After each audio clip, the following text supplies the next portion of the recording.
Welcome to social post. నేను Nihal. So ఇప్పుడు ఎవరైతే కొత్తగా మ్యూచువల్ ఫండ్స్లో ఇన్వెస్ట్ చేయబోతున్నారో వాళ్ళందరికీ అగ్రెసివ్గా ఎలా ఇన్వెస్ట్ చేయాలి మ్యూచువల్ ఫండ్స్లో, దీని గురించి మాట్లాడడానికి certified financial planner and mutual fund distributor Anil Kumar Bachchu గారు ఉన్నారు. సార్తో మనం మాట్లాడదాం. Hello sir, welcome to social post. Thank you Nihal. Sir ఇప్పుడు ఎవరైతే కొత్తగా మ్యూచువల్ ఫండ్స్లో ఇన్వెస్ట్ చేయాలనుకుంటున్నారో సో వాళ్ళందరి అగ్రెసివ్ పోర్ట్ఫోలియో కావాలంటే ఎలా ప్లాన్ చేసుకోవాలి? Very good question. So especially considering ఏంటంటే అటు అందరూ ఏంటంటే ఇండెక్స్ మెయిన్ నిఫ్టీ కానీ సెన్సెక్స్ కానీ రెండు కూడా 26,000 పైన ఇది నిఫ్టీ ఉంది, అక్కడ కూడా 86,000 దగ్గర ఉంది. అలాంటప్పుడు ఏంటంటే ఇప్పుడు కొత్తగా అగ్రెసివ్గా పోర్ట్ఫోలియో అంటే ఇన్వెస్టర్లు ఇంపార్టెంట్ డెఫినేషన్ ఏంటంటే అగ్రెసివ్ ఇన్వెస్టర్స్, కన్జర్వేటివ్ ఇన్వెస్టర్స్ రెండు రకాలు ఉంటారు. ఈ aggressive investors they want to build a aggressive portfolio.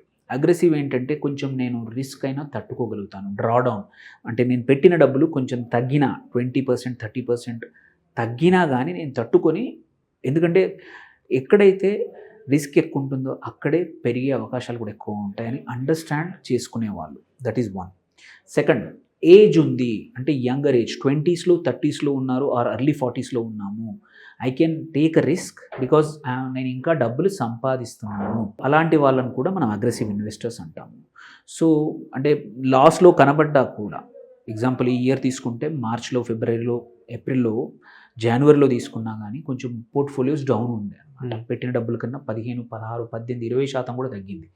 అలాంటప్పుడు నువ్వు తట్టుకున్న వ్యక్తి వాళ్ళు ఎవరైతే ఉన్నారో వాళ్ళందరూ అగ్రెసివ్ ఇన్వెస్టర్స్. అలాంటి వాళ్ళకి ఈ టయానికి కరెంట్ సిచ్యువేషన్లో డిసెంబర్లో కొత్తగా ఇన్వెస్ట్ చేస్తే మ్యూచువల్ ఫండ్లోకి ఎంటర్ అవుతున్నాము ఆర్ కొత్తగా ఇన్వెస్ట్ చేద్దాము అంటే ఎలాంటి కేటగిరీలు మంచివి, సైమల్టేనియస్లీ ఎలాంటి ఫండ్స్ బాగున్నాయి అందులో అనేది ఇప్పుడు డిస్కస్ చేద్దాం. సో ఈ క్లారిఫికేషన్ అనేది very important.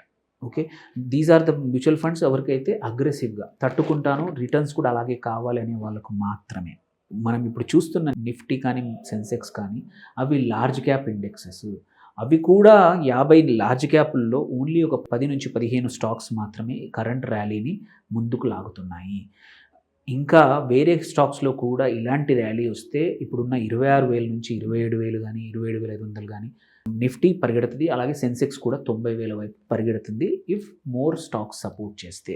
Okay, so then coming to ఇందులో మనం ఈక్విటీలో చూసుకుంటే large cap, mid cap, small cap, micro cap, multi cap, focused equity fund, sectoral equity fund and themed equity funds అని రకరకాలు ఉన్నాయి. అందులోనే ఇవన్నీ మేనేజ్డ్ ఫండ్స్. మేనేజ్డ్ కాకుండా ప్యాసివ్గా ఫండ్స్ ఉన్నాయి, ఇండెక్స్ ఫండ్స్ అని ఆర్ థీమ్ బేస్డ్ కొత్తగా వచ్చిన ఫ్యాక్టర్ బేస్డ్ ఫండ్స్ ఉన్నాయి. సో ఇవన్నీ కూడా, సో ఇన్ని రకాల ఆప్షన్స్ ఉన్నప్పుడు ఏంటంటే కొత్తగా వచ్చిన ఇన్వెస్టర్స్కి ఏ డిసిషన్ తీసుకోవాలో తెలియక డిసిషన్ పారాలిసిస్ అనేది క్వైట్ కామన్. ఏదో తెలియక నాకు తెలియదులే నేను మళ్ళీ రాంగ్ తీసుకుంటాననే భయం అనేది వెంటాడుతూ ఉంటుంది.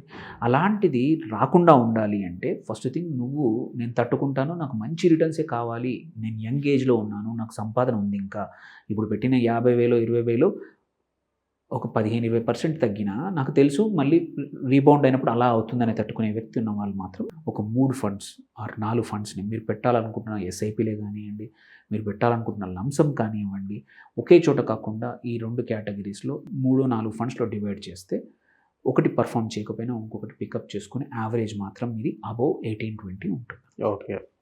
సో థ్యాంక్ యూ సార్ మా సోషల్ పోస్ట్ వచ్చినందుకు. థ్యాంక్ యూ అండి, వెల్కమ్.